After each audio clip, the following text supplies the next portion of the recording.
Good afternoon, শুভ বিকাল। Toronto লেকশর থেকে, লেকশর and ফার্কল্যান্ড থেকে এগুলো হলো যে আমাদের আজকে প্রায় 2 বছর বোধহয় এই এরিয়াতে রেনোভেশন করেছে রাস্তাগুলো বানানোর জন্য। তারপরে এই যে Toronto CN tower, city of Toronto, যেটা দেখা যায় এটাই সিটি অফ টরন্টো।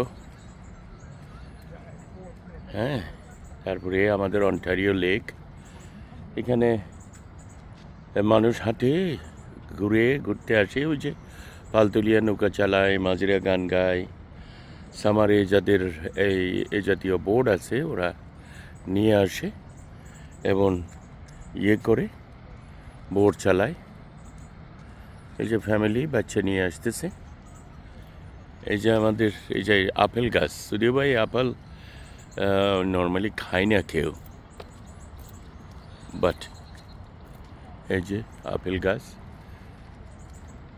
আমাদের এখানে আপেল আগামী মাস সেপ্টেম্বর মাসে আপেল পিকিং শুরু হবে এবং আমরা সবাই যাব আপেল খেয়ে পিক করার জন্য।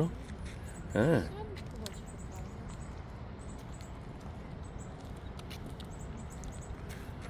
নাইস এবং বিউটিফুল, কি সুন্দর।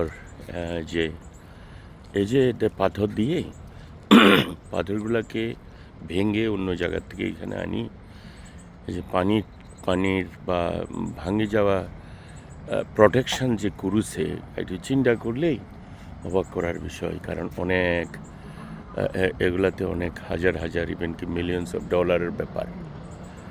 তো সরকারি এই কাজটা কেন করে?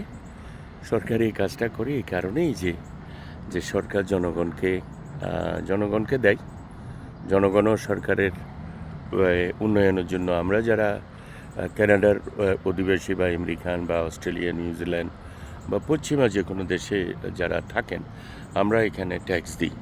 ট্যাক্স আমাদের বাংলাদেশেও এটার ব্যবস্থা আছে, হয়তো বা ওখানে এখানকার মতন এত এরকম নয়, ম্যান্ডেটরি ট্যাক্স দিতে হয়তো বা হয় না ওখানে। আমরা এদিক সেদিক খুঁজি ট্যাক্স ফাঁকি দেওয়ার জন্য, বিভিন্ন পন্থা অবলম্বন করি বাংলাদেশে। এই যে একটা ছেলে এবং একটা মেয়ে ওরাও আসতেছে। হ্যাঁ, এই যে একটা ওখানে বসে আছে। এই যে ওরা খানার জন্য, লোকজন আসলে ওনাকে খানা নিয়ে আসে। হ্যাঁ, তো এই যে পালতলিয়া নৌকা চলে, মাঝিরা গান গায়, কি সুন্দর পরিবেশ, কি সুন্দর একদম blue water, Ontario lake, Toronto, Parkland and Lakeshore. যারা কানাডাতে কখনো বেড়াতে আসবেন, যারা ভিডিও দেখছেন, যারা কানাডাতে বেড়াতে আসবেন, এখানে চলে আসবেন। ফার্কল্যান্ড অ্যান্ড লেকশর বললে একদম হয়ে যাবে নাইস অ্যান্ড বিউটিফুল। মনটাও ভরে যাবে আপনাদের এখানে ঘুরতে গিয়ে। আবার আপেল গাছে চলে আসলাম, গ্রিন, খুবই সুন্দর এরিয়া।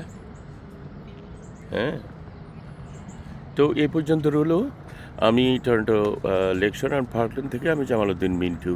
সুস্থ সুন্দর থাকবেন, মানবতার কাজ করবেন। প্রতিদিন অন্তত 5টা কুকুর বিড়ালকে খানা দেবেন। আপনাদের মানসিক যন্ত্রণায় চলে যাবে, যা নর্মালি আমি প্রতিদিন করে থাকি। এবার আমি কানাডাতে থাকি, আমার 2টা নিজের বিড়াল আছে এবং অন্য আর 4-5টা বিড়াল আসে।